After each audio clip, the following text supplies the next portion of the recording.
ഇതുപോലൊരു സ്പോഞ്ച് എടുത്ത് വെച്ചിട്ട് ഇതിനകത്താട്ടോ നമ്മൾ ഇടുന്നത്. അപ്പോൾ നമുക്ക് ഫസ്റ്റ് തന്നെ ഒരു റൗണ്ട് ഷേപ്പിൽ നമ്മുടെ ഈ റോസ് ബോൾസും ഒരു റൗണ്ട് ഷേപ്പിലാക്കി കൊടുക്കാം. നമ്മൾ ആ റോസ് പൂ കൊണ്ട് ഒരു വട്ടം ഉണ്ടാക്കിയിട്ട് അതിൻ്റെ ഉള്ളിൽ നമ്മുടെ തുമ്പപ്പൂ വെച്ചിട്ടുണ്ട് കേട്ടോ. ഇനിയിപ്പം നമുക്ക് ഒരു പൂവിൻ്റെ ഷേപ്പിൽ നമ്മുടെ ചീരയില കൊണ്ട് പൂവിൻ്റെ ഷേപ്പിലൊന്ന് വരച്ച് നോക്കാം.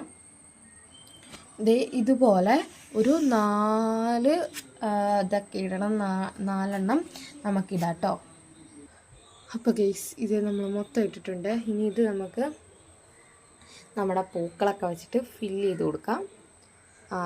ഓരോ ഇതളിലും ഓരോ പൂ വെച്ച് ഫില്ല് ചെയ്ത് കൊടുക്കാം.